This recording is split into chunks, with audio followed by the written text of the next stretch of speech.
Hello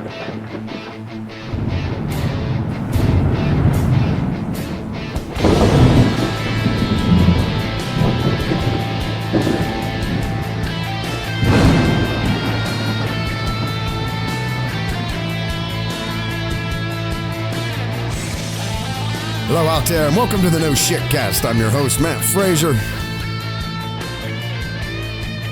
Ooh, got a fun bucket load of shit lined up for us to talk about tonight. It's been a great couple days and a great weekend, long holiday weekend for everybody out there. Hope you had a good one, but it made the news rich and deep.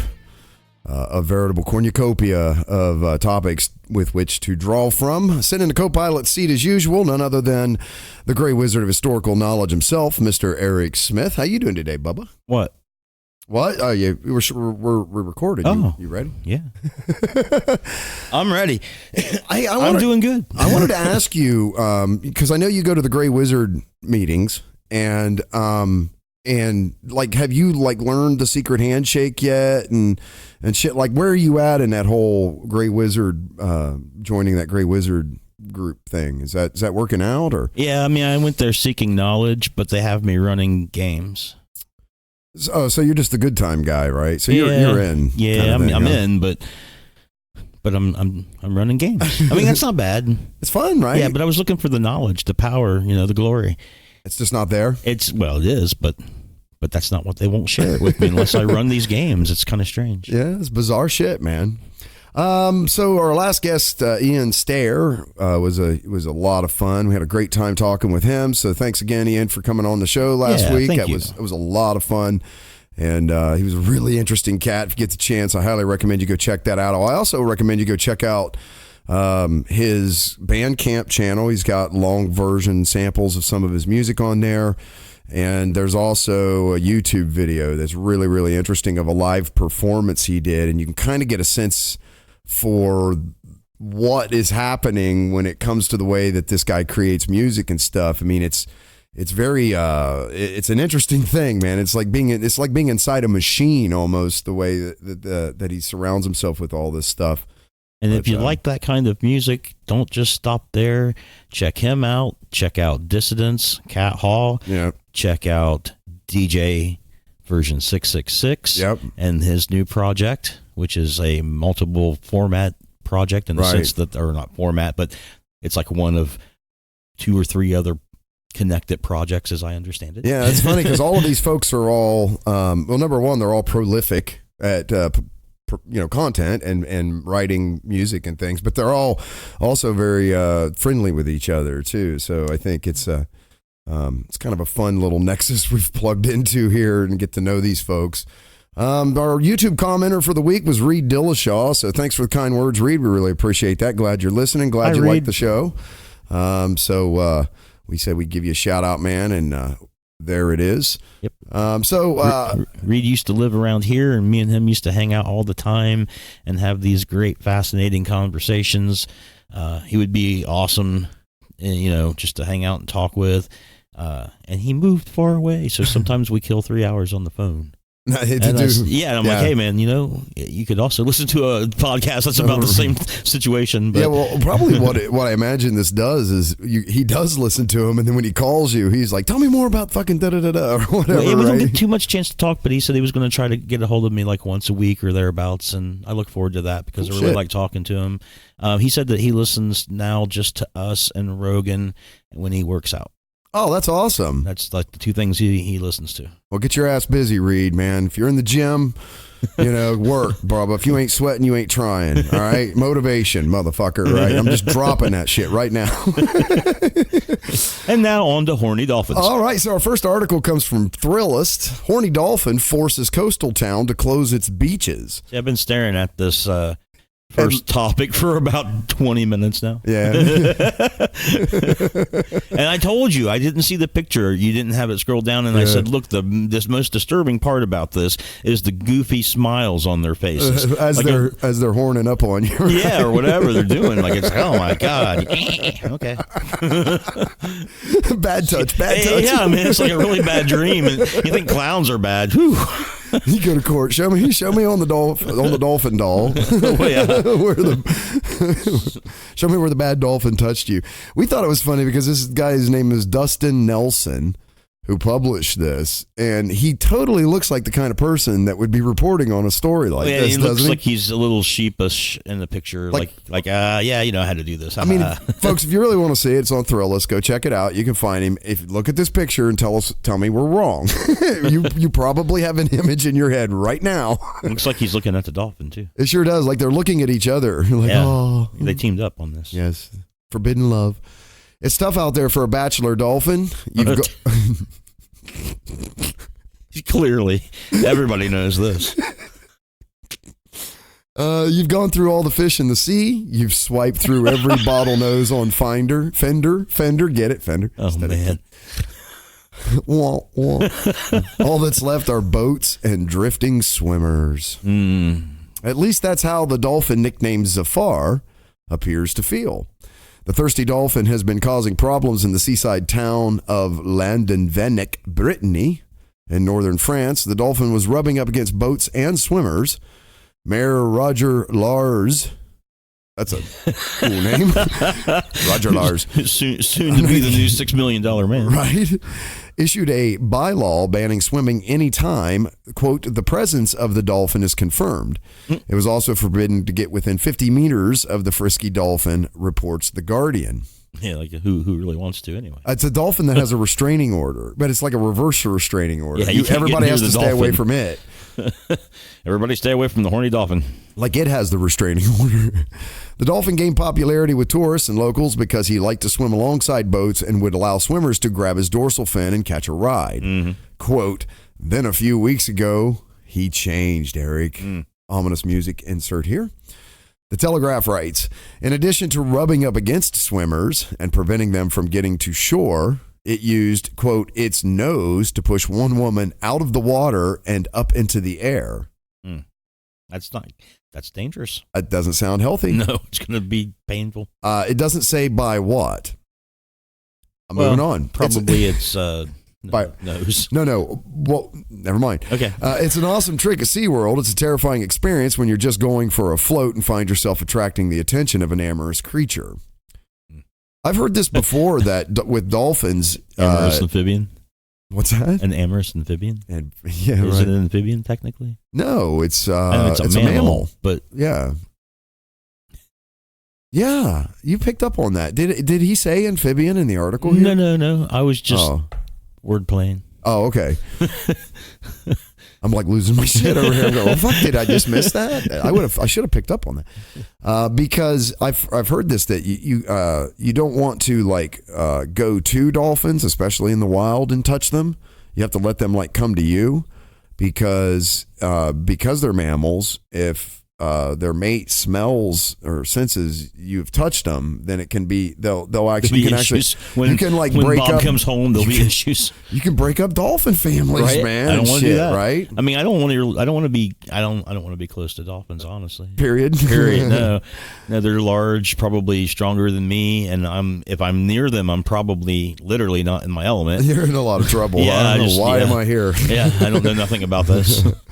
Dolphins don't have a set mating season and are able to mate at any time of year. Additionally, dolphins have been observed engaging in recreational sex and have displayed sexual behavior toward other species. Yes, that includes humans.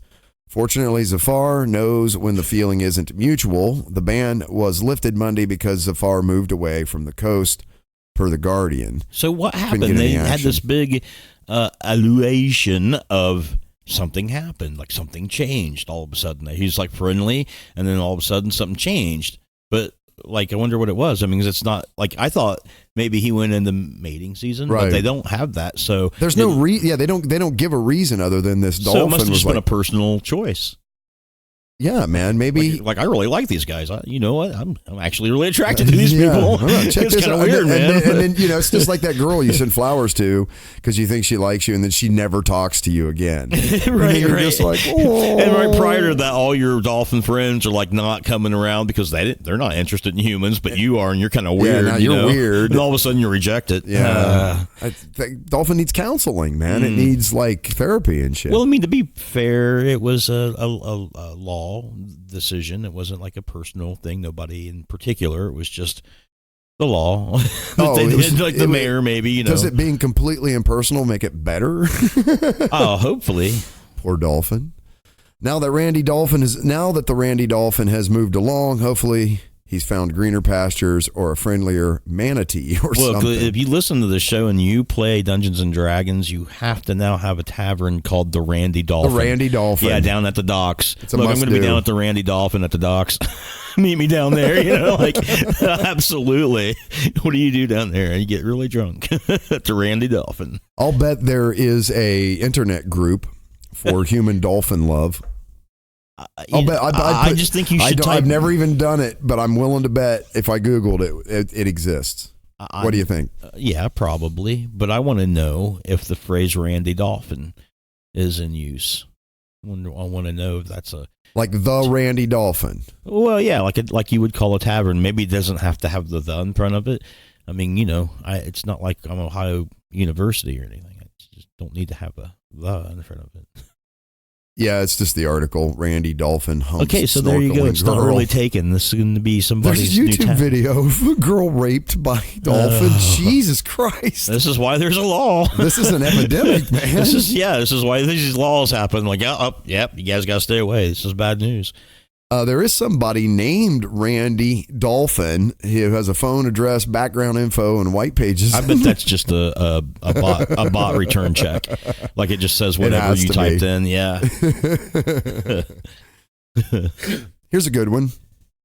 It's going to hurt you, isn't it?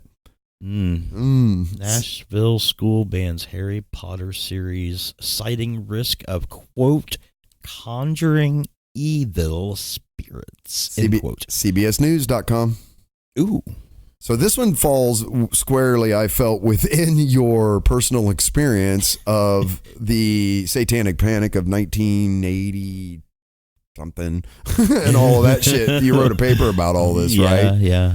But I saw this come across and I'm like, wow, it's the same shit again. Like it's the same old cycle again. But it's usually really self-contained in communities or institutions. Like it's not a nationwide phenomenon, nor is it likely to ever happen as a nationwide phenomenon. Again, one of the telltale signs of a panic is that it can't be repeated nationwide, because we went from a cult panic to a satanic panic to a super predator panic. So what does this fall under? A fiction panic? I'm saying this is probably just this institution. It's just the school. It's not like all the schools in the state or anything like that. Like it's just one place. No. I've read recently that the Catholic Church is doing things like banning yoga and some other stuff because they're saying it was somehow attached to an exorcism. That might actually be in here. I think my wife might have sent me that. Yeah, but now it generates memes. Like, oh God, yes it does. Yeah, like when they talked about video games being responsible for shootings, like right or wrong, it was like hours, and there was all these memes. Yeah, and there was people on NPR being like, "Oh no, that's completely wrong." It's total horse shit. Yeah, completely disproven over and over and over again. And now. I mean, if we would have got that kind of seeding in the early 80s, it could have even been more intense. So they gave a really good effort here to start something, and it just failed miserably. It's like it almost feels like a whole distract and confused type thing now. But like they're not sure where to shoot. Let's just start shooting something accessible and see what happens. This article. No pun. Oh God, no pun intended. Right, yeah. Oh man, no doubt. Horrible pun intended. And this article would be one of those situations, I think, where maybe somebody somewhere is trying to start something and have it catch on. Right. But I don't think it will. Because it's something so accessible to so many people, it really hits home and it really gains traction because it looks everybody has this in their house. Well, Eric. now there's a renaissance going on with gaming, like the tabletop role-playing games. So in the last at least 7 years, there's been a big comeback. There's more and more people starting to play it. There's Hasbro is making it real accessible in stores and department stores and things like that. The access to people that have internet that can order stuff off, I mean, it's crazy. Good for your brain, dude. It just is. Just 10 years ago, it was like you couldn't hardly find anybody that would play. Now there's all kinds of people all over the place. Yeah. So this is a ripe time for them to start trying to start this fire again. Yeah. This same old watered down bullshit argument about stuff, huh? But it's probably going to fail. I don't know, man. I tell you, man, I'm a kid that was not allowed to watch Ghostbusters, the movie, the original one with Bill Murray and Dan Aykroyd and Harold Ramis. And your parents wouldn't have wanted you to go to Duke University either, because at that time that was the only college that had credited courses in parapsychology. Parapsychology, right. So this is from CBS News. A Catholic priest in Nashville, Tennessee, has banned the Harry Potter series because a reverend at the school claims that the books include both good and evil magic, as well as spells, which, if read by a human, can conjure, quote, evil spirits, according to the Tennessean. Okay, so right here Pick that apart for me, man. Yeah. Sure. This is the crux of this attack. I outlined in my thesis there's two attacks, a psychological one and a spiritual one, right? This is the spiritual side, right? This is where the church, to legitimize themselves, to make it understood that they have power and they're connected to a divine power and that they have authority and power, they also have to elevate and substantiate the other side of that power that they're fighting against. They have to find something in the world that they can say, this is real evil, and if you mess with it, you're going to summon real spirits. Yeah, this is why you need us. Because we're your moral guidepost, and we're going to help you steer clear of all of these insidious pitfalls that the devil puts in front of you or whatever. Right, and don't think that it's just a game, because this is more is at stake here. Your mortal soul. Yes. Your eternal mortal soul. And what better way to make themselves look legitimized than by making it evident and plain to people how useful they are in this immortal battle. Right. The publication obtained an email from Reverend Dan Rehill, a pastor at St. Edward's Catholic School Parish, which was sent to the parents. In the email, Rehill explains that he has consulted several exorcists, I told you, in the U.S. and Rome, and it was recommended that the school remove the books, the Tennessean reports. Okay, and that's true. But I told you that this isn't a local thing. This is a. Oh yeah, and they're not wrong from their perspective. It says in the Bible that you're not supposed to have these kind of images around you and in your space. The images of engraven demons, graven images. Period. Right. Well, especially of demonic things, like you're not supposed to, and anything that's magic or anything that has to do with unless it's a deity that looks like he's from New Jersey. Yeah, I mean, like you're not supposed to be doing any of those kind of thing. No fortune tellings. Yeah, yep. And it's like because it's real, right? Again, this is the gateway drug. This is like the marijuana, right? If your kids are reading Harry Potter, that's just as bad as them smoking weed, because obviously weed is going to lead them into doing hard drugs like cocaine, and this Harry Potter book is going to lead them into more harsh things like Dungeons and Dragons, and that's going to lead them to Satan. So that's the slippery slope argument. Yeah, well, maybe so, but they at least can point to the dogma of their religion, the Bible, and say, no, it says that right here. And they can say, see, so we're right. You really shouldn't have. I mean, so it's no surprise that the church is like, oh, yeah, that's bad stuff. Get it out, right? You don't want that in your place. Well, it certainly doesn't pass the filter test. No, not of Catholicism. Or any adherence to dogmatic type things. No, that's just a fact, man. D&D, books, magic cards, Harry Potter tales, any of these things that glorify magic or the concept of magic or has a source of sort of mystical power other than the pre-described one. Yeah, exactly. The required one, right? Yeah. Yep. Quote, these books represent magic as both good and evil, which is not true. But in fact, it's all evil. But in fact, a clever deception, Reverend Rehill said of the 7-part Harry Potter book series. The curses and spells used in the books are actual curses and spells, which when read by a human being risk conjuring evil spirits into the presence of the person reading the text. The email continues. Now, I'd like to point out here that what he's basically saying is that you can use Harry Potter books and actually curse and use the spells, that these things actually work. Yes, and in the early 80s, there were all sorts of religious paraphernalia that was stating that you could summon demons and devils with the D&D books, that you could learn the spells were real in the books, and that you could use them for power and all this other stuff. So this is the exact same thing, right? Mean, this is like the same kind of same sort of space where things like warning labels of explicit lyrics and shit like that. If you're going to do anything here, you're just going to make more people more interested. Mm-hmm. Oh shit, really? I can Leviosa and all this shit, and it really you'll works. Bring a few more people in that have those proclivities for sure.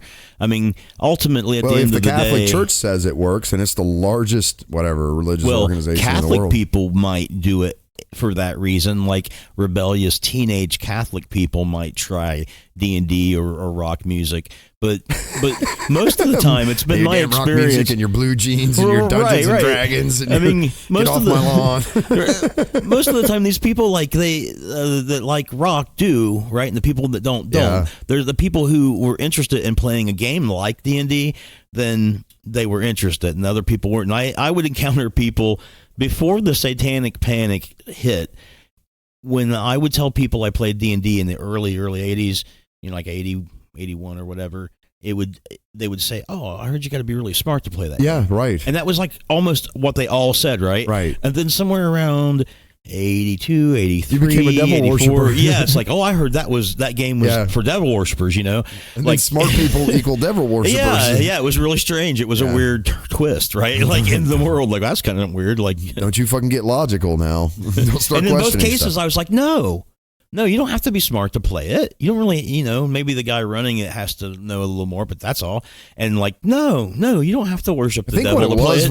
Is that as a sort of form of entertainment, it tended to resonate with people that were considered really smart. So I think that's how the connection was made. And they're just people that tend to be very visceral. Yeah, somebody who is going to pick up a book with a bunch of equations and shit, weird words and read it anyways. I can't wait to do this. Yeah, like those. Look at all this math. Right. Oh, it's going to be so amazing, and statistics and probabilities. Oh, those kids that thought that they could gain power through Satan still didn't want to read the books. Well, this is what's funny is in the engineering community, finding someone that has not played Dungeons and Dragons, they're the exception, not the rule. I imagine so. And or been personally experienced some sort of tabletop role playing game. Yeah. Maybe it wasn't or maybe it was simulation Champions, game. Or maybe it was Robotech or whatever, Star Wars even. And why? Because they're attracted to the complexities of probabilities and these kinds of things. But what they also tend to become is fucking engineers and shit, and scientists. And those kids that wanted to gain power through Satan, they didn't want to read those books. And what did they become? Not engineers. Not engineers and scientists. Nope. Good Lord. CBS News reached out to the school district for comment. The Tennessean says Reverend Rehill is out of the office until Wednesday, but Rebecca Hamill, the superintendent of schools for the Catholic Diocese of Nashville, confirmed Rehill did indeed send the email. The pastor made the decision after receiving an inquiry from a parent. Hamill told the Tennessean, while the Catholic Church does not have an official position on the magical book or movie series, quote, each pastor has canonical authority to make such decisions for his parish school. Hamill said he's well within his authority to act in that manner. They give him a lot of free reign, don't they? It's not our fault. We don't subscribe to what he's doing, but he's absolutely within his right to do this. We think it's ridiculous, and we'd change it, but that's what the rules say. So even though it's fucking ridiculous, The original Harry Potter books written by J.K. Rowling were published between 1997 and 2007. The 8 Harry Potter films were released between 2001 and 2011. The franchise has also spurred an amusement park, it has, a Broadway show, and several related works written by Rowling. The popular young adult series explores the wizarding world in which the titular character, Harry Potter, and his friends Hermione and Ron live while studying at Hogwarts, a school for budding wizards, and 3 best friends go on spellbinding and fantastical adventures. Well, I suppose I'm safe because I haven't read those books, so... Now you want to, though, don't you? Because the Catholic Church says you shouldn't. No, because there's real power and spells inside of them. Fuck yes, Somebody would have told me that. I threw, it's like one of the things, once the kids outgrow it, you throw them away or give them away or whatever. Think about the power, that I gave away. Yeah, tossed down the stairs, man. Jeez. Should have been a warning label on that book, man. Hey, don't read these books out loud to your children. You could levitate them and shit. Yeah, don't, for God's sake. I mean, you've heard, right? All the stories about all of these supernatural and paranormal events that have happened to all of these children that have had these books. It's been all over the news, right? Because these spells actually work. Yeah. Everybody's misusing them constantly. Isn't that another telltale sign, right? Like all the popularity in the 80s of D&D and all the popularity of these books in their era, like if they would have had some power, you couldn't have avoided hearing about it. The planet would be covered in demons and shit and everybody by now, would be possessed. Right? It'd be the norm. The Catholic people would be like, oh, shit. Fucking world's in trouble. But remember, you know why it isn't? Because they've stopped all of this stuff, man. They're the religious people. They've stood in the gap, and they've actually prevented the world from descending into chaos because they're here. I'm pretty sure you say it's the engineers and scientists. All right. Did you detect the sarcasm in that? Yeah, I did. Eric? It's just so weird not to hear the answer be engineers and scientists. Who always saves us from ourselves, Eric? Engineers and scientists. Thank you very much. This one comes from NBC News. China's lunar rover has found something weird on the moon's far side. Like weird or weird? Well, there's no H. Okay. The discovery prompted scientists to postpone other plans and focus instead on trying to figure out what the substance is. Okay, everybody stop what you're doing. What the fuck is this? There's some weird shit over here. We got to figure out what this is now or sooner. China's Chang 4 lunar rover. Do you think I'm saying that right? CHANG I would say it, apostrophe Chang? Yeah. Chang? Okay. Has discovered an unusually colored gel-like substance during its exploration activities on the far side of the moon. Good. They found some ectoplasm. Speaking of Ghostbusters. Yeah. The mission's rover UD-2 stumbled on the surprise during Lunar Day 8. The discovery prompted scientists on the mission to postpone other driving plans for the rover and instead focus its instruments on trying to figure out what the strange material is. Day 8 started on July 25th. UD-2 began navigating a path through an area littered with various small impact craters.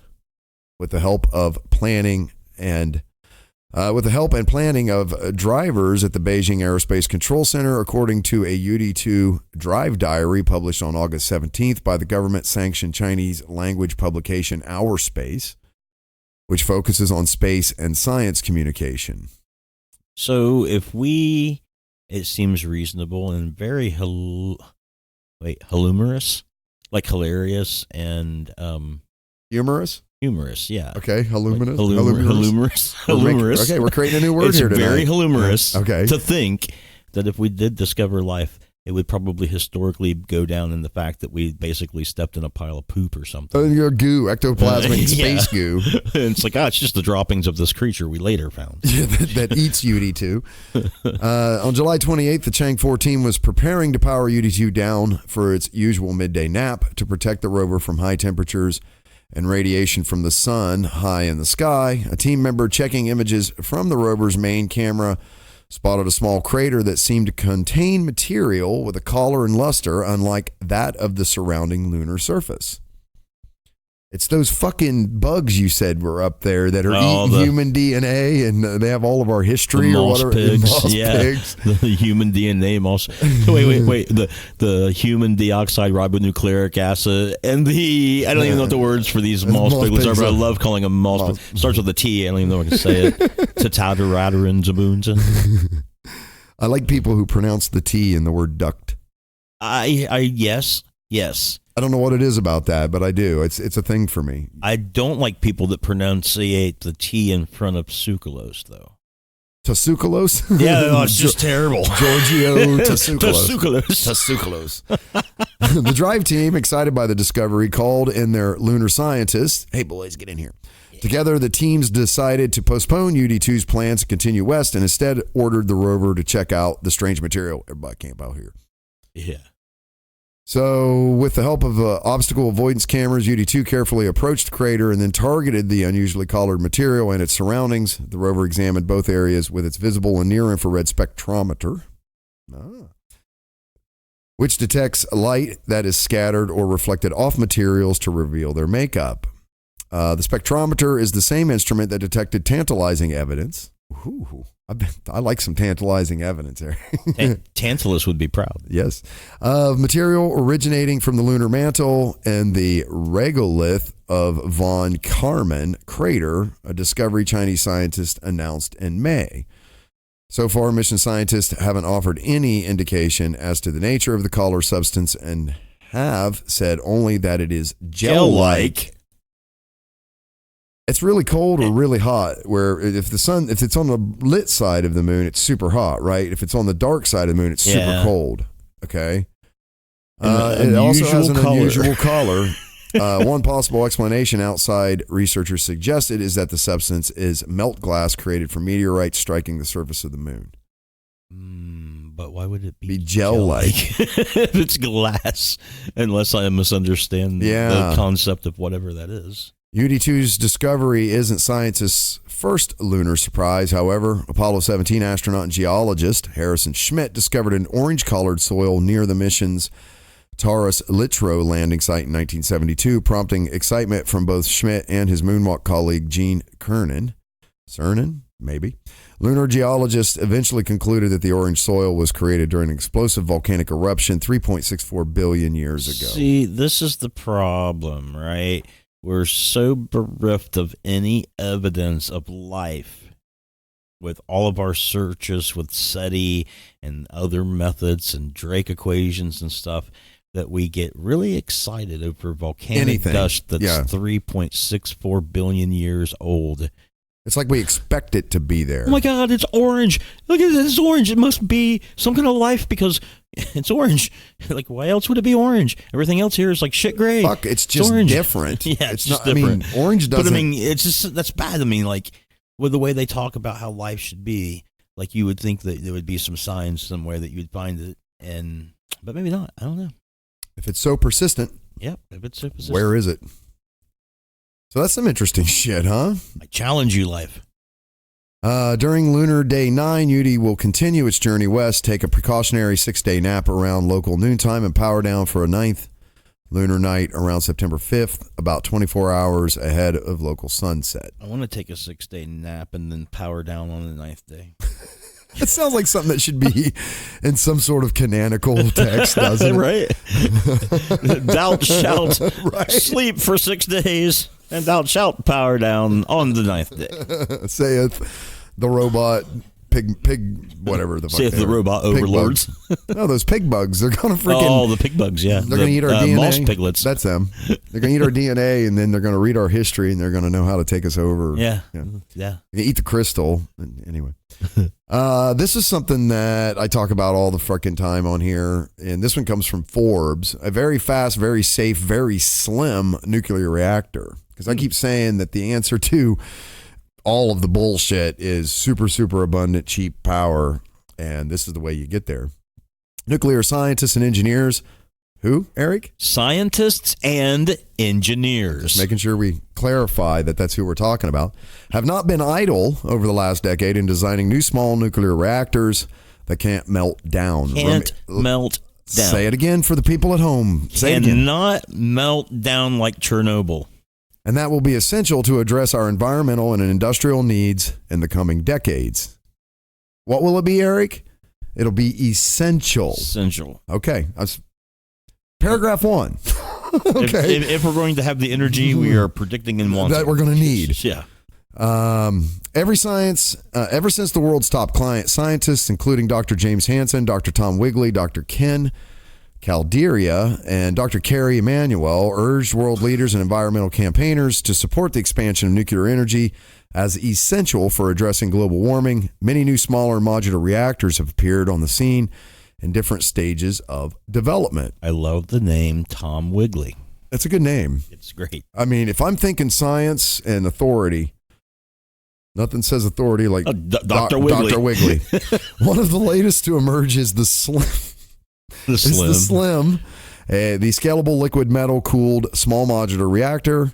This is a fast reactor that uses liquid sodium to cool and exchange heat, and it generates 10 to 100 megawatts for many years, even decades, without refueling. Sir, are you telling me that these scientists and engineers actually are going to generate energy from this for hundreds of years? Possibly. Over 100 years, yes. Are you telling me the engineers and scientists actually have designed it to be slimmer and more elegant in style? Can I get an amen? Amen. Can I get an amen? Amen. Right? And are you telling me that these same engineers and scientists came up with a really fucking cool name like Slim, Scalable, Liquid Metal, Cooled, Small Modular They Reactor? Sure did. Actually, they didn't come up. That just happens to be the physics that makes this work. And they put it in the name. And they're on TV, right? And they get paid lots of money, though. No, fucking nobody will let them build this shit. Are you kidding? Not in my backyard. Bro, this would fix so much shit. Ain't nobody going to let you do this. No way.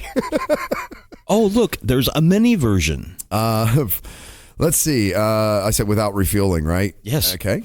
It's very small. It's very smaller version, the V Slim by KTEL, right. Generates 1 to 10 megawatts of power. Look, it's like the pocket nuclear reaction. Who could ask for more? Yeah. Who could ask for more? You're camping. You have one energy source. It's you're carrying it in your pocket. Right. I'm sure this is bigger than that. I would hope so. But still. Yeah. I mean, it would be hard to contain 10 megawatts into something this. Well, you wouldn't need 10 megawatts either. If they could scale it, if they really could scale it. It says 1 to 10.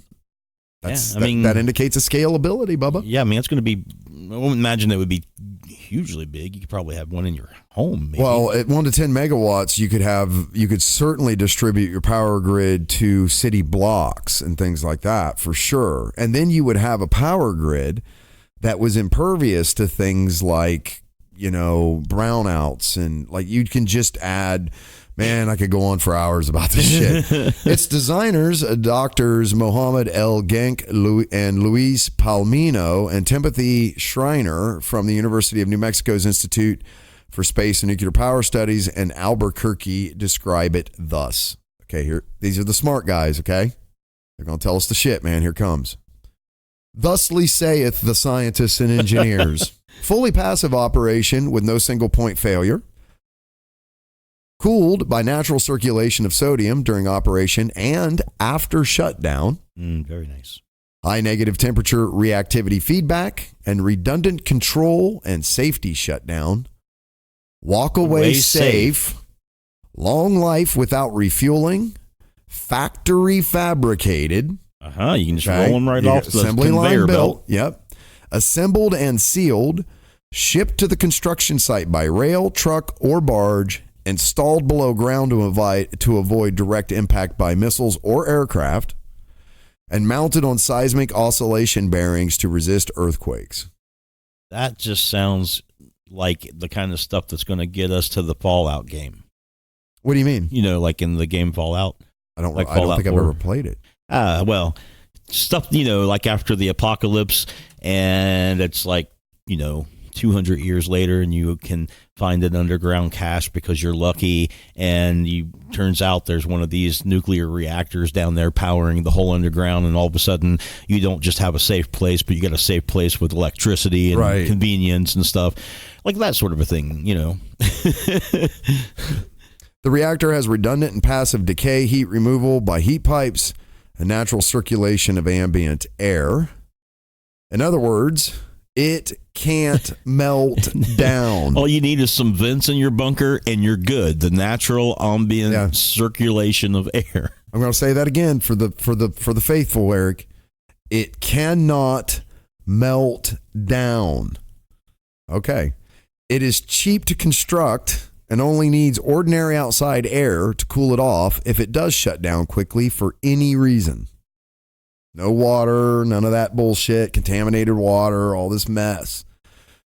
With NA's very liquid sodium, it's very low vapor pressure. The reactor operates below atmospheric pressure, so there is no pressure vessel that can explode. It's like a vacuum. It's just going to go. A non-exploding nuclear reactor.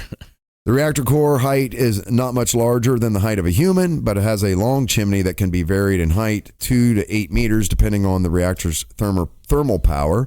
The figure shows a longitudinal cross-section view of the slim reactor with an 8-meter tall chimney. The reactor core and the liquid sodium helically coiled tubes, heat exchanger, or HEX, the primary and guard vessels separated by a small argon gap, the in-vessel control drives, and the core support structure. This makes me want to listen to Donald Fagen's The Nightfly. I think if anybody seriously is interested in this shit as I am, there's a documentary called Pandora's Box that if half of what they're talking about in that is true, it's going to piss you off. I mean, it's one of them things. It's like, when I say we should have went on to the nuclear scale about 20 to 25 years ago, like the world should have moved on to it. But we didn't. And that's a huge part of our problem. Russia. Yeah, we should have been moving over to the nuclear power scale, because if we were there, a lot of these energy problems and all these problems that we face globally would be either entirely mitigated or much smaller than they are today. Okay? The other thing that's kind of wild about these, and I don't know if this article is going to talk about it, but I'm going to get off this topic because I'm sure I'm boring the shit out of people that aren't interested in this, is that you can actually fuel them with existing nuclear waste. So you don't even have to create any more hot material to fuel these things. So they don't, like I said, they don't create more shit you got to clean up. They render it safer in the process of using it for power. You know what it is? It's a little bit further down the nuclear scale. That's what it is. It's not as far up the nuclear scale as like the stuff we did with uranium and plutonium and stuff like that. It's in the thorium. Gotcha. It's down the scale a little bit, but it's in the nuclear scale. Right, yeah. It's just for powering, not exploding giant bombs. It requires more fuel per se. But when I say more, I don't mean like the differences of, we used to talk about in the nuclear reactors in the Navy, how we could drive around the world on pellets that you could fit in the palm of your hand. And it would power the entire nuclear aircraft carrier and make steam to fire catapults and catch jets and, everything it needed to do, desalinate water, all of the stuff that boat could do on just a handful of pellets, right? Mm-hmm. When you move a little further down the thorium and down the scale, that doesn't mean all of a sudden you need tractor trailer loads of hot fissionable material. I mean, we're talking about, okay, maybe it's 2 hands. Right. You know what I mean? Yeah. Maybe it's twice as much. I mean, clearly not enough that this is a thing, the V-Slim here. Yeah. That could be put in this room that we're in. Absolutely. Yeah. It doesn't take up a tremendous amount of area, and because it cannot explode, you can put it places where you couldn't put even a traditional power plant. You couldn't put it there. Yeah. Okay. Because they have a high pressure. Now this is going to have a high pressure set side on the power generation side. It has to create steam that turns a turbine. That's how we make power. Like, period. There's no special, what do you call it? Like the antimatter, like the Starship Enterprise has. We ain't figured that one out yet. So it's all about making heat, turning that heat into steam. Steam turns a turbine makes electricity. Yeah. Right. So this is the same bullshit, or turns a generator, makes electricity, whatever it is. We've been doing it the same way pretty much from the beginning. But what this does is this makes shit tons of heat really, really cheaply. Yeah. Which means shit tons of power. And cleanly. And the greenest there is. Yeah, cleaner than coal, carbon. Cleaner than just about any, diesel engines, whatever they're using. I think they're using diesel engines now, right? Well, there are fuel oil, and they you have fuel oil, like they burn it, and then the same thing though, it goes into a boiler, and that boiler creates, steam. That's one way to do it. And another way would be to hook it up to like a reciprocating engine, like a diesel engine, and you can create electricity. But that's not, if you're going to make a lot of power, you move up into like the turbine. They go up there because it's not just the power it creates. Then that heat they also use to heat buildings, and then they can also have a cryogenic side to that too. So like a lot of universities have their own power plants. I hope anybody finds this interesting. But they do that because they use the steam to heat the buildings. Yep. They use the cryogenic to cool the buildings, plus all their labs and sciences and all that. And they also produce their own electricity. Islands and remote sites. Yeah. This would be fantastic for like islands and things. Yeah. Absolutely. You ship one out there and there you guys go. Your island's powered. A couple of those, 3 or whatever it takes. Yeah, then you just move the island to electric vehicles. No more having to worry about where you dispose of used engine motor oil and all these other contaminants and things. Yeah, we should have moved to the nuclear scale about 20 to 25 years ago. I mean, that's just, we shouldn't even be burning anything. We should already have our hoverboards. God damn it. And my lightsabers, right? Yeah, that would have just killed people. We talked about this a little bit, I think, with Ian, or we've talked about this recently anyway, but there's this mysterious secret force out there in the universe that they still can't account for, and they haven't figured out what's causing it. The Avengers? No, the dark matter, right? And we were talking about that. So this article comes from space.com. Are dark photons the secret fifth force holding our universe together? What say you, Mr. Smith? Never heard of dark photons. Wherever they are, they sure are good at hiding. I'm interested to hear what they are. Well, this could be absolute bullshit. I don't know what to do about this. I say you make up the parts that's missing. I mean, there's a giant ad that's literally covering. All right, fuck you, space.com. Moving on. Yeah. Another realistic deepfake app goes viral before majorly creeping people out. We like deep fake stuff, man, right? Advancements in deepfake technology. Oh, this comes from the Gizmodo, by the way. Advancements in deepfake technology are quickly making your face just another piece of personal data you need to worry about getting stolen. One iPhone app that recently went viral makes creating a fake video as easy as taking a selfie. The Chinese face swapping app Zao exploded in popularity over the weekend, shooting to the top of China's iOS store, where it hasn't budged from its number one spot since. Not bad for an app that it's only been about 3 days old. It's all fake news now. Right. You can't even trust video anymore. It's the work of a subsidiary of Momo Incorporated. Momo? A company behind a popular Chinese dating and live streaming app of the same name, Bloomberg reported. By dropping a single photo into Zao, users can see themselves star in hundreds of movies, TV shows, and musical performances in seconds. Boy, here we go. deep into the kernel. Not just any scene, mind you. Users choose from a selection of predetermined clips, and the result is downright impressive for a deep fake, aka a realistic-looking fake video generated by machine learning. So, for instance, think you make a better Leonardo DiCaprio than Leonardo DiCaprio?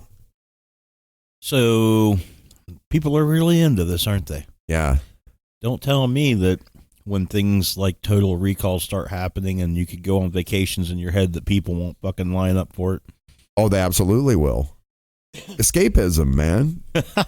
Elon Musk is helping out there. We've talked about Neuralink. That. Yeah. Yeah. They just got to drill some very small laser boreholes into your head. I mean, that's what Dahmer was saying too, but to be honest, I'm just saying. Well, his holes were a little bigger. Yeah. Well, yeah. And a lot less sanitary. Yeah, see, I don't know. Shit.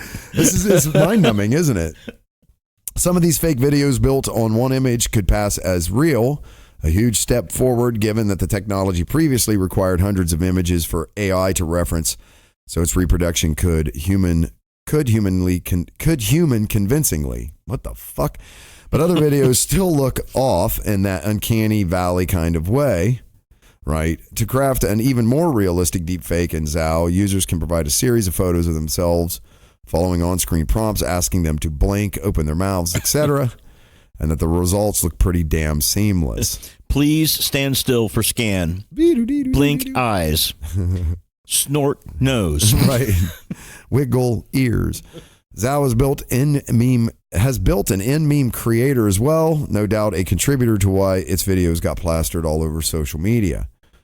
Another face modification app, Face App, had a similar success story earlier this year, going viral globally with its gender swapping filter, and again with its instant aging filter. And just like Face App, as Zao's popularity soared, it sowed privacy concerns and outrage in its wake. Once users got over the novelty of seeing themselves as Wolverine or Jon Snow, the implications of the technology powering the app set in, which proved particularly terrifying given its terms of service upon release. Oh shit, you've used it? Yeah, I haven't posted it or nothing. Because that's just lame to post it. Holy but shit. I did check it out. Oh, you got to put that up on the No Shit Facebook page. Indeed, I don't. Come on. The Grey Wizard of Historical Knowledge, man. That one's even better. You've got to do it. Yeah, everybody did it. I ain't doing it. I ain't doing it. That's just here. How about that one? I like the other ones better. Yeah. Before a recent revision, Zao's user agreement included the eerily dystopian provision that it had, quote, free, irrevocable, permanent, transferable, and relicensable rights to whatever its users uploaded, according to a Bloomberg report. Bitch. What the fuck? This news was understandably not well received. People pissed off about how their data was being used, criticizing it. An invasion of privacy flooded Zao with 1-star reviews and thousands of negative comments over the weekend. So the bitch of this is like, what happens if you upload a picture of me thinking it's funny and want to send it to me? Is what I then do they know I didn't do that. So how can they claim what was it? Free, irrevocable, permanent, transferable, and relicensable rights? We own your face, bitch. Like because somebody fucking uploaded it. And that is so illogical in so many ways, right? I've done it with photographs, like people who have put photographs on their Facebook page. Sure, yeah. And then, so not even an actual, you know what I mean? Like a picture of a picture, so to speak, I guess. Yeah, that's what I'm getting at. Like anybody could take my profile picture and load it in this thing and then send it back to me and go, oh, this is what you look like old. And then Zao owns my soul. Yeah, like, yeah, how does this work? Yeah. I mean, that was another reason why, not just because it was like trendy and stupid, but because, you know, I just didn't want to. Not only because that was the main reason. Stupid. That was like 98% of the reason. It was like 2%. I was like, oh yeah, man, I don't want to get involved in having my old face on a billboard in Russia, fucking posing for erectile dysfunction pills or something, you know, like. And that's the company was Russia owned, you know, so like they're just gonna put that old face on some billboard somewhere, you know. Those be done, the limp dick. Yeah. the PP no standy. And you know, just that smiling old man face. You could be the face of it. You could be the face of incontinence. But I didn't post you could be the face of virility and virility. You could be the face of like herpes. You just don't know, you don't right? know. You can guarantee you it probably ain't going to be anything great. Try Russian herpes bomb is best. In response, the company quickly implemented a TOS, that's Terms of Service, update that threw out this controversial language. Oh, shit. You guys seen that? Oh, that was a mistake. Somebody read that shit? Now, Zao's user agreement says anything someone uploads will only be used to improve the company's tech unless that user gives permission for other purposes. The app's rating in the iOS store has yet to recover from the damage, though, where it currently has 2.9 stars out of 5. Ouch. Oops. We understand the concern about privacy. A company statement reads, per Bloomberg, we received the feedback. Wait a minute. What? I have to wonder who wrote this in the first place. Like what lawyer or who in their company wrote this in the first place? You know, you think it was a lawyer? Well, somebody. I mean, it was buried in a lot of jargon. I mean, it could have been who. I don't know who did it, but this company's like, oh no, we understand privacy. Well, I think that they write these laws based on some future version of judicial jurisprudence that doesn't exist today. because I don't think you can sign a contract like that. Like, I don't think a contract like that's even legal kind of shit, to begin with, where it's like non-competes. That's a big thing in when you work for technical companies and engineering companies, is that if they're going to invest in you and in training you, that they have this like non-compete clause that they make you sign that says, if you, especially in competitive environments too, like sales environments, where if you come to work for us and you get access to our customer database, you quit 3 months later, you can't work for a company that we sell against for 2 years or something like that. But there's a limit to how long that can be. And I think I've heard a lawyer say this one time, it's like anything past a year is pretty much indefensible. And I'm not a lawyer, and I don't even play one on TV, so check with an actual lawyer. But I think he was telling me that they're like indefensible past a year, because you can't tell someone you're not allowed to make a living with the thing you know how to do to make a living either, right? So shit like this is just like, and people read it. I mean, they obviously try it. And it's like, is there going to be some weird future court that I'm not aware of, that maybe this Illuminati shit's for real, dude? We don't know, man. I mean, it could be. I keep trying to join them. Nobody has called. I'm disappointed. The company says, we understand about the concern for privacy. According to Bloomberg, quote, we've received the feedback and we will fix the issues that we didn't take into consideration, which will need a bit of time. Whoops. We just didn't. We just wanted to see if we could do it, man. You think those guys want their face? Nah. Zao's rapid rise and not quite fall, the privacy controversy wasn't enough to push it down the App Store charts. Reflects a lot of concerns for some consumers and lawmakers have about how quickly deepfake technology has progressed in an unnervingly short time. That's the truth, man. It's getting nuts. Like you were saying, you can't believe what you see on video or anything anymore. It's this kind of technology coupled with what Elon Musk is doing that leads to total recall. Yeah, like the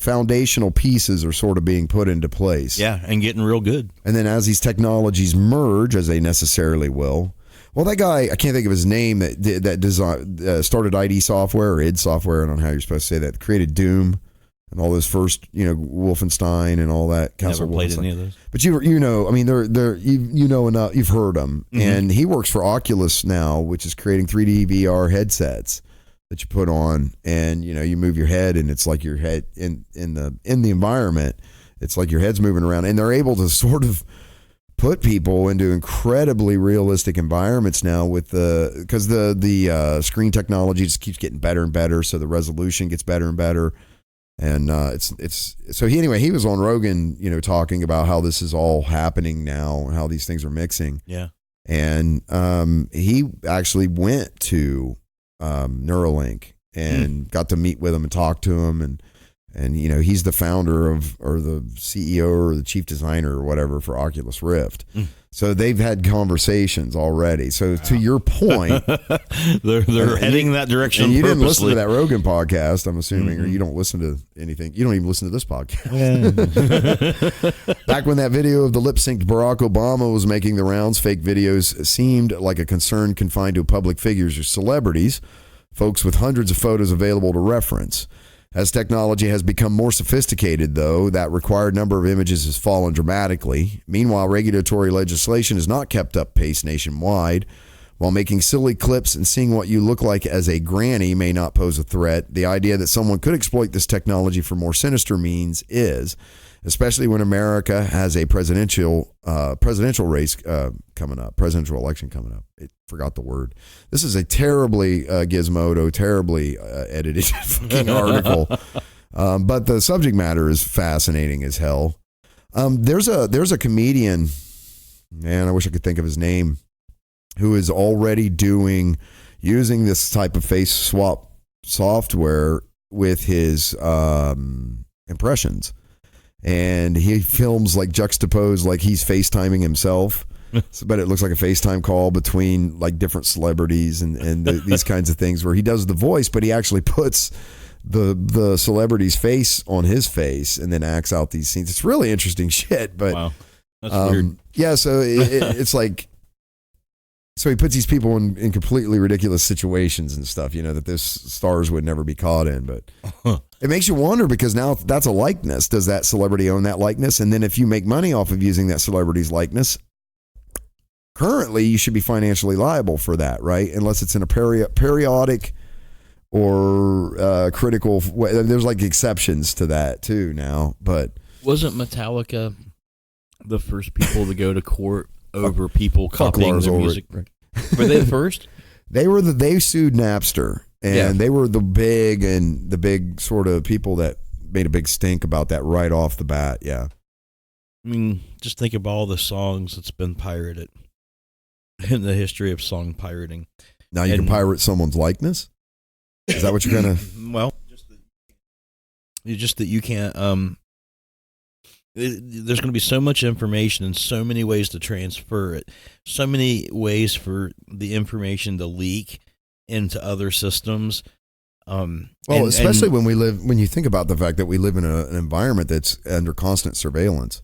Yeah. I mean, your likeness is captured. Good luck prosecuting somebody for something like that. You can maybe catch one or two people, like we got one band, Metallica, or more than that, maybe a few. But like the majority of the people that got ripped off never got any compensation for that.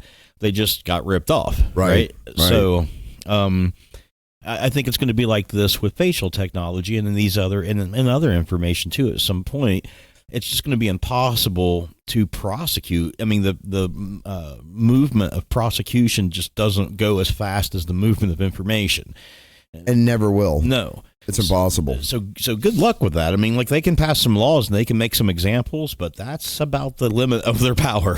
The only way that they could do anything that's going to give you any kind of right to your personal information would necessarily, I think, mean the end of social media as we know it today. Yeah. It would have to end. It would have to go away and change. The most personal of your information, your DNA, is already subject to that sort of a being balled out by other companies and leaked and hacked and it's funny, this whole thing with personal data and information is such a big deal. I seen an article. It seems like the kind of article we would have on the show, given that we talk about sex robots and shit so much too. But it was about it was a pornography company called like Bang Boys or Bang Brothers or some shit like that, and they had bought their company had bought a website or a company that was their whole thing was revenge porn. Mm-hmm. So they used their porn money, their air quotes legit porn money, and they bought this illegit porn company, and then they burned all their hard drives and destroyed all of the revenge porn and shit that these servers had and were hosting. So it's kind of this weird like inner rivalry porn. Well, it was more than that. It was like it was doing some sort of moral thing. Yeah. But within the context of porn immoral. Right. It's sort of strange, right? Yeah, so I saw that. Maybe I should have put that on the show. I don't know. So this one comes from Gizmodo, so get ready for terribly edited content. Facebook's considering ditching the like count. Now, Instagram already talked about doing this and has done it in some countries. You get what that means? That you can't like somebody's article. No. It means that the number of people that have liked you, hearted you, whatever, is not visible to everybody except you. It doesn't show publicly. Oh, okay. Okay. Soon it may get harder to size yourself up while scrolling through your feed, at least on Facebook, that is. There's still plenty of other social media platforms out there to make you feel inadequate. Wait, how does that change anything? Again, it's a status thing that they're trying to get rid of. It's this whole concept of social media, people that live like on social media and live by like counts and this kind of stuff. But you said you could see your own still. You can see how many people have liked something you've posted. Yeah. But you can't see how many people have liked something somebody else has posted. Oh, well, I mean, why is that important though? Because it's a status thing. So they feel that it's a status thing, and it makes so. First of all, there are people that live for that status, so they keep doing more. And okay, this is the way I interpret all of this. Okay, I'm by no means an expert on it. I mean, when I like something, I don't usually think about if other people did. I just look at that thing and think, do I like this or not? Yes, and you're correct. And probably people kind of our age or around our age probably feel the same way, right? However, there is like a culture of people that are trying to live up to what they're perceiving to be the lives of these people. And what we're now finding out is most of this shit's fake. Mm-hmm. And it's projected. It's not actual, reality or whatever.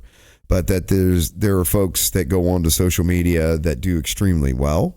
And then there are people that go onto social media that don't do well at all. And they feel somehow inadequate because they don't have the kind of fame or notoriety or whatever they perceive that thing to be. So Facebook's saying, well, we're just going to do away with it. So people won't click on something solely because a shit ton of other people have liked it necessarily. So it's a weird thing because I think then it sort of makes the content have to stand up on its own per se. And it's not necessarily a group think. It kind of removes sort of a piece of the group think portion of that. I don't know if it's going to work. I think these companies are so fucked already. Facebook may soon drop the like count off of news feed posts, TechCrunch reported Monday, a feature it began testing in April on another of the company's apps, Instagram. While Facebook hasn't released any of its findings from these tests so far, things appear to have been a hit at least, as reports say it soon expanded trials from just Canada to 6 other countries. So that's right, they were just doing it in Canada. Jane Manchin Wong first discovered evidence of Facebook's new prototype in its Android app Monday. The tech blogger has developed an online following through her hobby of reverse engineering apps for fun and building prototypes based on the scoops she uncovers, like the previously mentioned testing on Instagram. Meanwhile, I'll take naps for fun. You're kind of person there, Bubba. Hey. There you see no like counter even needed to feel inadequate. Oh, that's pretty good. Based on Wong's findings, Facebook's unreleased feature appears to function identically to the one tested on Instagram. Users can see how many total likes their own posts get. On everyone else's posts, though, users can only see the names of people who liked or reacted to them. If you want to split hairs, yes, I suppose you could just count up all the names listed and still come up with a total tally for a post. But that's a whole new level of pettiness. Yeah, that's what I was thinking, because sometimes I take screenshots of shit and share it, statistics stuff, because I think, oh man, check this out. How fucking cool is this? But I don't know why anybody couldn't just do that and then share the picture and go, my previous post, it takes it to a whole nother level of narcissism, but it still could be done. Facebook later confirmed to Gizmodo that the company was considering testing this feature with no answer as to when or where it could potentially roll out. So at least for now, you can continue gauging your self-worth from the number next to those little emojis. See what I mean? That's the argument. If Facebook ultimately chooses to push forward with testing, it's likely to unfold in a similar manner to Instagram's. That is, by increasing the size of the trial group in small increments in the case the idea ultimately flops, if Facebook needs to pull the plug before losing significant usage or ad revenue. Biologically and evolutionarily speaking, the brain has no chance to catch up with Moore's law of technology. No. And technology and information is so crazy nowadays, it often makes me wonder if, because the brain is exposed to so many different inlets of information, even if the stimulus is the same, there's all these different inlets. Right. When before there was 1, 2, 3, 4, right? That maybe there's actually a psychosis, a madness. Oh, I think so. Happening with people, because like a group psychosis in the sense that maybe. Because I think it's like when you torture people, like there's a methodology. I'm assuming, I've read this. Maybe it's just completely meta, where they deprive you of sleep and they keep bombarding you with stimuli and bright lights and flashing lights and noise and all, and they do this for long periods of time until you have like a psychotic fucking break, and we're not far from that with these electronic devices. The sick part is we're doing it to ourselves. Yeah. It's hard at night to turn that thing off. It's hard at night to shut shit down and disconnect. air quote. Like we have a saying now, I'm disconnecting. So we've already in our psyche have accepted that we somehow are connected to this constant stream of information that's coming at us all the time, right? We've already just accepted that that's just a state of being awake, and that we have to then disconnect, right? To go get rest or peace or whatever or from think something in your head. Yeah, it's kind of nuts, right? It is. It's creepy. I mean, can you imagine someone in 1982 going, "Oh, I'm disconnecting"? I can tell you that I got a lot. That meant taking the phone off the fucking phone, right? Or unplugging and the cord. only thing it might have meant, or you unplugged your TV, maybe. I used to get so much D&D work done before the internet. Oh, because there's too many distractions now. Yeah, video games, internet. Dude, it's so awful for people like you and me because we're so addicted, both of us, to learning new things and interesting and like being like, ooh, shiny bauble. Right? Yeah, It's like for a new topic. A new topic. For someone that's that's as attention deficit as they fucking get, having access to information streams like the internet was probably the worst thing it could, because I finally found something that could keep up with where I wanted to go, right? Because you go to the library and it's exhausting, right? You can only go so deep, and man, once the fucking World Wide Web became a thing, it was like, oh, there's no turning back now. Like, I've taken the spice. Well, now there's still that corona mass ejection that could happen. There could always be a solar flare of a high intensity as well, I suppose. We could lose all of our electrics maybe for a little bit. It might be nice. Not if we built slim reactors, man. Hey, but we won't, because people suck, and I'll run D&D games. That's it. Until the world burns. Yeah. See fuckers on the other side. This one comes from Unilad, UK. Alien hunter finds UFO at Area 51 on Google Earth. Hey, man. Congratulations. He's a UFO hunter and he found a UFO. I'm already liking where this article is going. I know it's not going to take it away from me, is it? What do you mean? Well, the big words giveth and the little words taketh away. Yeah, I don't think that they'll do that, though, right? Saith the Lord. With alien stock just a few weeks away, or just weeks away, the world's appetite to see them aliens at Area 51 is insatiable. The festival spawned from the insane worldwide response to the Storm Area 51 event on Facebook has forced 2 Nevada counties in a state of emergency as they prepare for a surge of attendees. State of emergency because of UFO lovers. Instead of Narrow 2 running past bullets at the highly secretive U.S. Air Force Base, extraterrestrial fanatics will be able to party with live music, food, and camping on September 20th through the 22nd. Now, that sounds like a lot more fun than getting shot. Yeah, probably a little more fun. A little more, I'd probably be on that side too, honestly. I didn't say more exciting. But it's fun, more fun. Definitely more enjoyable, yeah. For those feeling deprived of their UFO theory fix, you have 2 options. Try and run into Area 51 and face your timely death, I agree. Or get lost in the rabbit hole of YouTube conspiracy theorists. Way more fun. Stay at home and watch YouTube. Eat or Cheetos, get shot. Get orange fingers. It's 2 fair choices, right? I think so. Stay at home in your basement and watch YouTube, or get shot. I highly recommend the latter. Yeah, shit. Wait, the latter's getting shot. I highly recommend the first. Okay, wait a minute. maybe I don't. There's a lot of subliminal things happening in this show. Always. You've made so many references to people shooting. I mean, some conspiracy theorist is going to just say it. Yeah, it's like we're backmasking it. Yeah. I mean, I don't know I'm doing it, but I'm sure it's in there. Ooh la. Freddy's the devil.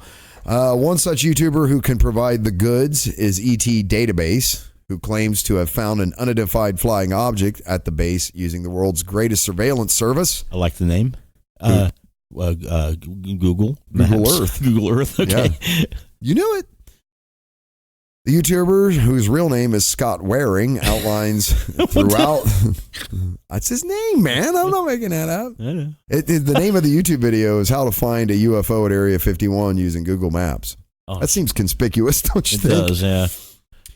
And since, it's accurate, the government has left it up there. The YouTuber, real name Scott Waring, outlines throughout the UFO and alien enthusiasts are under attack by Google's algorithms. Huh? dubbing that their work as fake news, but that is not why anyone has clicked the video. He opens the video by explaining how he's going to show the viewers how to find a 30-meter UFO at Area 51. The algorithm is like, oh, this is like satire, right? No. Okay. How does an algorithm attack?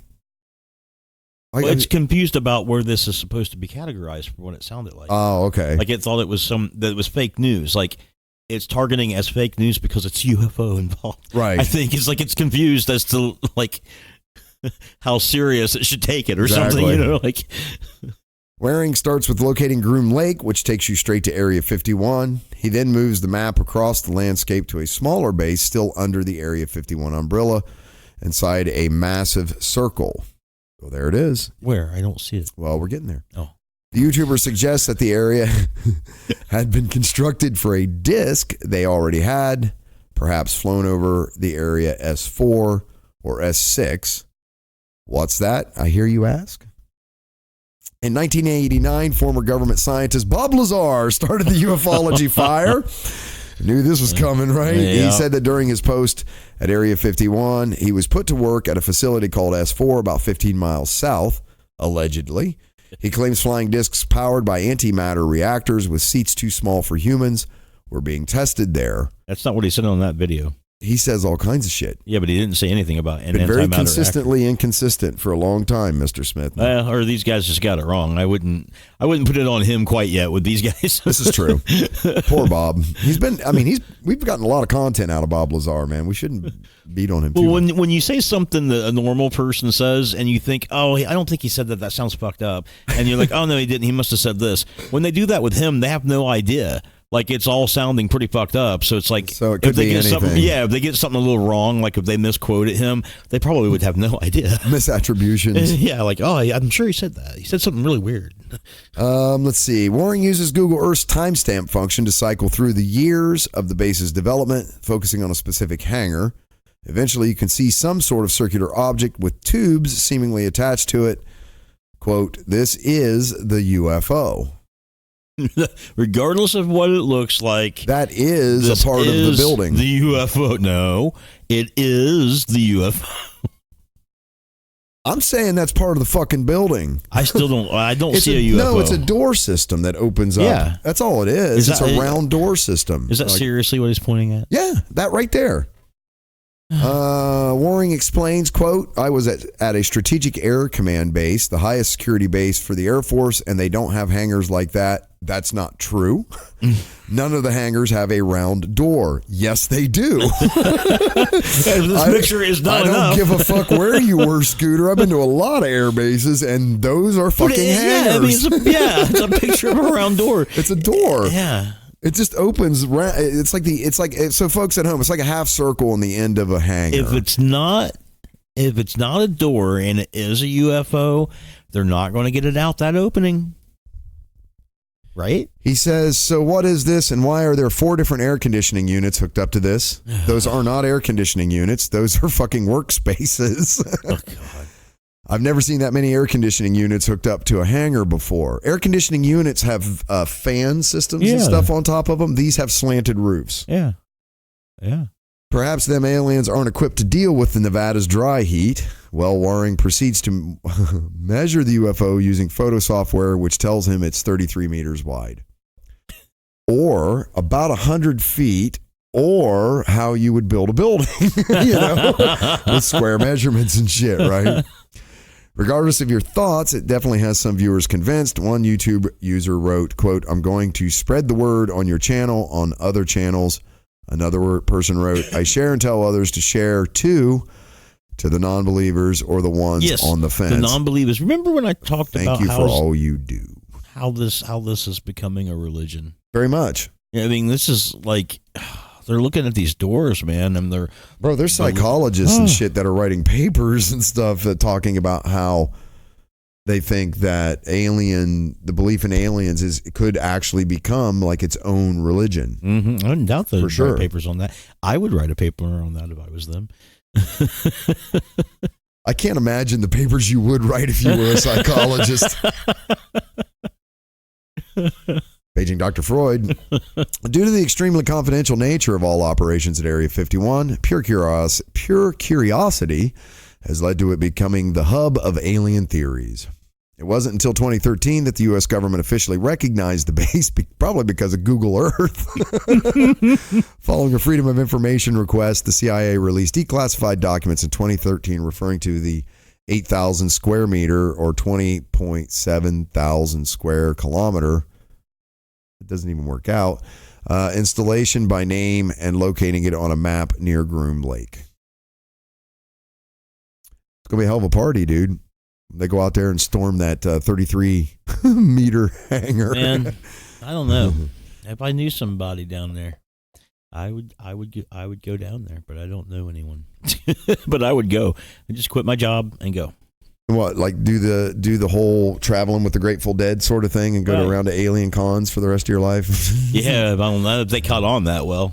I don't know. They do have them I see it on the History Channel. Really? All the fucking time for Ancient Aliens. They have like a convention that you can come and like Giorgio Tsoukalos and all of those different people from the show actually come in, their guest speakers and that kind of stuff. I could give up this life of science and history and just embrace the ancient of days thing and just go in there and talk about the ancient of days. Could you imagine the rap, bro? You could lay down if you really wanted to, like string all this shit together in some metaphysical mumbo jumbo amalgamation of mumbo jumbo. Yeah. While the recent Storm Area 51 phenomenon is drawing a huge amount of attention to the area, it has always been a tourist hub, with travelers flocking across the extraterrestrial highway to eventually take selfies in front of the, quote, no trespassing sign at the base. When the nation accidentally stubs its toe on like, hey, we'll call this the extraterrestrial highway. That's cool. We'll get like tourists and stuff. It's great. Then they want to storm their secret base. Oh, wait a minute. No, wait. The nation also needs the secret base. It says, while it may seem outlandish, it's naive to think that we are the only form of life in the abyss of space. You naive fucks. Why would you think that there's not life teeming throughout the universe, if not the multiverse? Right. How could you... You all have seen the Drake equation. You know we're looking for it. We've got the SETI at home going on. We've got all of these theories. I think you're just too critical, Mr. Smith. No, they're out there. The aliens. Yeah, but they're like not intelligent necessarily. They're not splitting atoms yet, right? No, they're playing their version of Scrabble. Oh, that's right. Yeah. They're out there playing games and tossing dice and appreciating the universe on different levels. Am I detecting sarcasm? Probably. Okay, I'm just checking. Yeah. As Fox Mulder said, quote, when convention and science offer us no answers, might we not finally turn to the fantastic as a plausibility? Can we at least agree to never quote a fictional character? A fictional FBI agent. Yeah, on this subject again. Who was tasked with finding UFOs in a fictional television series. Or at least give credit where it's due, find out who wrote the episode or something. This is another space.com article, but if it's got a big giant fucking advertisement blocking it, I'm going to skip it again.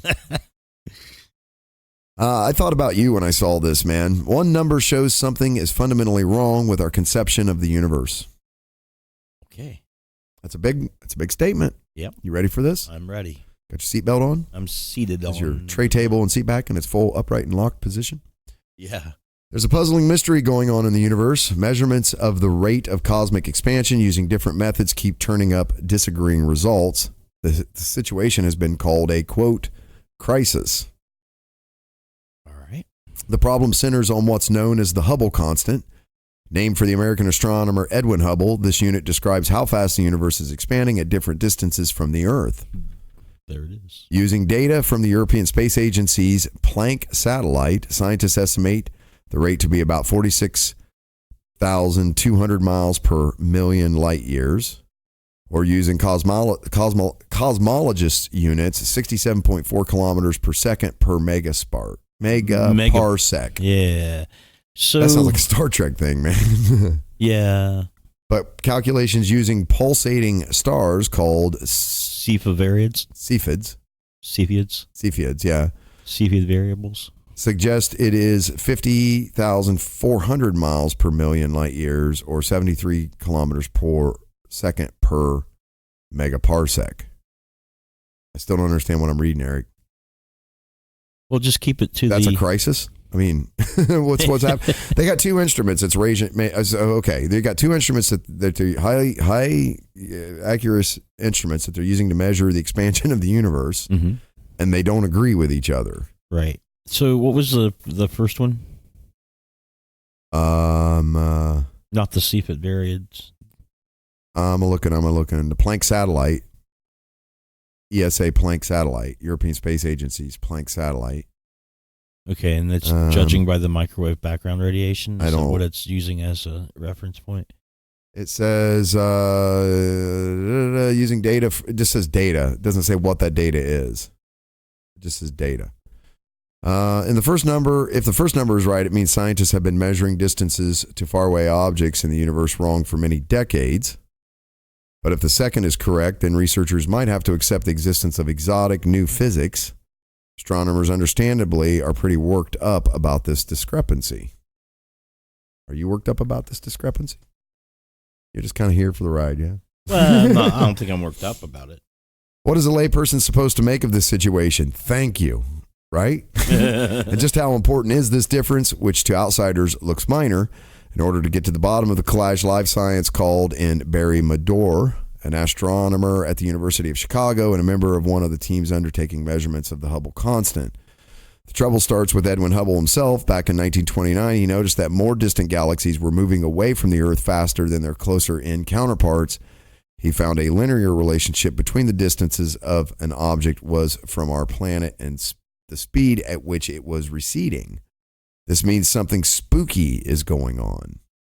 So they have different ways of measuring things. Like the closest celestial bodies, they would generally use radar. Okay. For things a little further away, like the sun, maybe a little further than that, they would use parallaxes, which is like where you put your thumb out and you measure the difference by shutting your eyes back and forth to see how far that moves, extrapolating that. Then Cepheids or Cepheid variables are stars that they measure that's further away than that, with the intensities that they admit being equal to each other. So how far away they are, they can tell, right? Because how dim it is calculatable, since they all are shining at the same intensity, right? And then there's type 1A supernovas. When they explode, they can measure those, and they're even further away. And then there's this redshift Hubble law microwave background radiation thing too. So they're just different ways of measuring, and I think they're all pretty much approximations. They get more accurate, obviously, as you get closer. But, that makes sense. Yeah. But I mean, it's not weird that they would disagree. I guess the real question is which one's the most accurate and useful that you can calibrate, because ultimately at the end of the day, this comes down to the age of the universe. Okay. This is what they're coming up with, is where was the beginning point, and where was it? Yeah. Yeah. Because you can track that based on how far everything is scattered to find that center point. Yeah, that's why they think that the best estimate of the age of the universe is like 14 billion years. Okay. He says, quote, that means something spooky is going on. Madore told Live Science, why would we be the center of the universe? The answer, which is non-intuitive, is that distant objects are not moving. There's more and more space being created between everything. Hubble realized that the universe was expanding, and it seemed to be doing so at a constant rate, hence the Hubble constant. He measured the value to be about 342,000 miles per hour per million light years, almost 10 times larger than what is currently measured. Over the years, researchers have refined that rate. Things got weirder in the late 1990s when two teams of astronomers noticed that the distant supernovas were dimmer and therefore further away than expected, said Medora. These indicated that not only was the universe expanding, but it was also accelerating in its expansion. Astronomers named the cause of this mysterious phenomena dark energy. Yeah, I remember when they had like a meeting about that on the news. The scientists were baffled, and they had measured these type 1A supernovas, and they were dimmer than they thought. So they were like going faster and faster away from them. And so space, when they talk about space being created between things, yeah, a good analogy is to imagine if you had a loaf of raisin bread, right? As that bread expands, the space between the raisins gets bigger and bigger, and each raisin gets away from another raisin at the same rate. Okay. Those on the outside expanding quicker, right? Okay. So necessarily, yeah, right. because of how it, but the reason that happens is because of all of the forces inside the bread pushing against each other. And most importantly, the energy of heat that activates those. So in this case of the universe, what's the energy? So we don't know where the farting bacteria creating lift in the loaf of bread is coming from, or the heat. We don't know what the oven heat is that's powering the bread, baking and expanding. The universe is expanding like that quicker on the outside than the inside. Everything is getting away from everything else at an equal distance, and we don't know what's causing that expansion. I get it. But it happens. That's a great analogy. I never understood this until you made that analogy. Now I get it. That makes perfect sense. That's crazy. Bread. Raisin bread. I fucking get it now. I mean, to be fair, I seen somebody say that on a documentary. I think I've seen that on a documentary. That was very well put. Or read it in a book, maybe. Having accepted that the universe was doing something strange, cosmologists turned to the next obvious task, measuring the acceleration as accurately as possible. By doing this, they hope to retrace the history and evolution of the cosmos from start to finish. Medora likened this task to walking into a racetrack and getting a single glimpse of the horses running around the field. From just that bit of information, could somebody deduce where all the horses started and which one of them would actually win? This kind of question may sound impossible to answer, but that hasn't stopped scientists from trying. For the last 10 years, the Planck satellite has been measuring the cosmic microwave background. Yeah, see, there it is. That's the one that they used for the furthest. So, it's like radar and parallaxis, and then Cepheids, and then Type 1A supernovas. And so they're looking for a consensus of information from all of this, and that's what they're not getting. Yeah, and the ultimate result is they don't know how old the universe is or where our position is in it. Yeah. That kind of question may sound impossible to answer, but that hasn't stopped scientists from trying for the past. Okay, we talked about the Planck satellite. Microwave Big Bang, which provides a snapshot of the infant universe 13 billion years ago. Using the observatory's data, cosmologists could ascertain a number for the Hubble constant with an extraordinarily small degree of uncertainty. That means they're getting really close. Yeah. Really good guess. And then the Hubble constant is the expansion of the universe. Yeah. How fast? It's beautiful, Medora said, but it contradicts what people have been doing for the last 30 years. Over those 3 decades, astronomers have also been using telescopes to look at distant Cepheids and calculate the Hubble constant. These stars flicker at a constant rate depending on their brightness, so researchers can tell exactly how bright a Cepheid should be based on its pulsations. By looking at how dim the stars actually are, astronomers can calculate the distance to them, but estimates to the Hubble constant using Cepheids don't match the one from Planck. And there have been people who have brought up the idea that perhaps the flickering result is not something that's dictated completely by the brightness, that perhaps they could have different brightnesses even though they have the same flicker rate. Some people have suggested that. I don't know if that's true or not, but for the most part we don't think it is true, or they don't think it is true. Right. In closing, the article says, quote, "A lot of froth has been put on top of this by people who insist that they are right. It's sufficiently important that it needs to be resolved, but it's going to take time." So they don't have enough data points yet. No. Nothing's correlating. Or they're not measuring it correctly. I mean, that's always a possibility, isn't it? Well, it's hard to measure something. There's something we're looking through that we have not accounted for yet, kind of thing. Like we account for the atmosphere. Well, we didn't, only until the late 90s did we even realize that it was speeding up, and that's assuming that the calculations are correct. Like, one of the reasons why people were saying that maybe these Cepheid variables are not consistent came out of questioning the science behind dark energy. When it was first discovered, they were doing studies on those variables, trying to see how fast the expansion rate was going, and they were shocked to find that it was happening faster and faster and faster. So, a lot of people thought, well, the universe speeding up, dark energy. Some people thought, well, maybe your idea about how a variable works is wrong. So, maybe that's the problem. Right. Well, you got to start checking everything. Right. And there is no dark energy, right? Because that's just meaning that you didn't understand what we were looking at and you had bad data. Yeah, we've never measured it specifically. We've tried, right? Dark energy and all this kind of stuff. And I don't think anything has been successful yet. No. So there's a force. And there's those dark foretones that we couldn't read about. It flows through everything, Eric. It's in binds every us, living thing. It binds us and penetrates us and connects us all together. That's right. Okay. It's governed by how many midichlorians you have in your system. George Lucas. This is from Forbes. SpaceX has declined to move a Starlink satellite at risk of collision with a European satellite. No, we're not moving. You move. No, you get the fuck out of the way. I'm Elon Musk, bitch. I put a car in space. I will shoot your satellite down. Move it. The European Space Agency says one of its satellites was forced to avoid a satellite from SpaceX's Starlink constellation, raising concerns about the impact of Starlink on low Earth orbit operations after SpaceX declined to move their satellite out of the way. Oh, the governments are upset because now private enterprise is up there in their space and they got to share throwing elbows in the paint, baby. Yeah. At 11:02 a.m. today, Monday, September 2nd, that's not today. That's very precise. ESA's Alias Earth observation satellite had to use its thrusters to move itself out of a potential collision with a Starlink space internet satellite dubbed Starlink 44. The incident took place 320 kilometers above Earth as the two orbital paths of the two vehicles intercepted each other.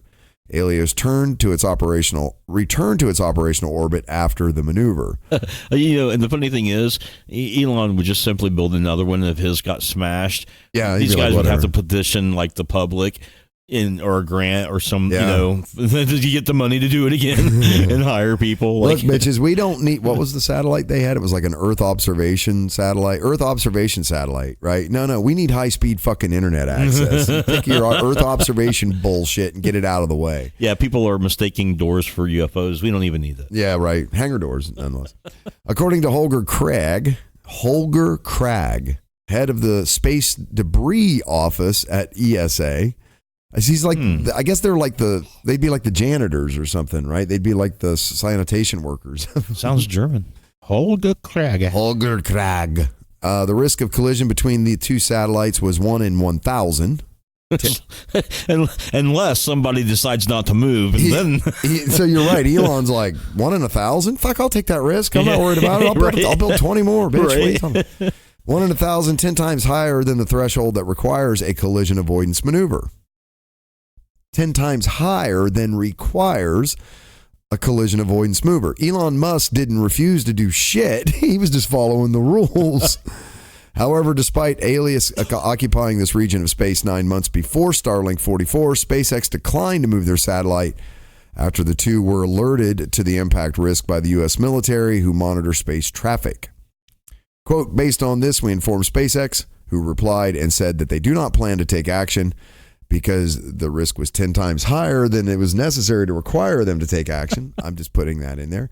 Says Krag, who said SpaceX informed them via email, you've got mail, the first contact that had been made with SpaceX, despite repeated attempts by Krag and his team to get in touch with since Starlink launched. Quote, it was at least clear who had to react, so we decided to react because the collision was close to 1 in 1,000, which was 10 times higher than our threshold. I don't understand that. Maybe I'm reading that backwards. Maybe it was 10 times more likely than they allow is what they're actually saying. But it's your threshold, so 1 in 1,000. That would automatically qualify for Elon Musk's attitude of not being able to build another, whatever. It's acceptable. Risk. Hopefully these low not Earth, for us. I think these low Earth orbit satellites too will decay, and so the junk doesn't stay up there forever. I could be wrong about that, but as to why SpaceX refused to move their satellite, that is not entirely clear. The company did not immediately respond to a request for comment. Krag suspected it could be something to do with SpaceX's electric propulsion system, which, quote, maybe is not reacting so fast, end quote, as the chemical propulsions on board of Helios. Whatever that means. They don't have a good engine. They can't move their shit out of the way. That's, yeah. Uh-huh. Quote, there are no rules in space. Well. Nobody did anything wrong. Space is there for everybody to use. There's no rule that somebody was here first. Basically, on every orbit, you can encounter other objects. Space is not organized. And so we believe we need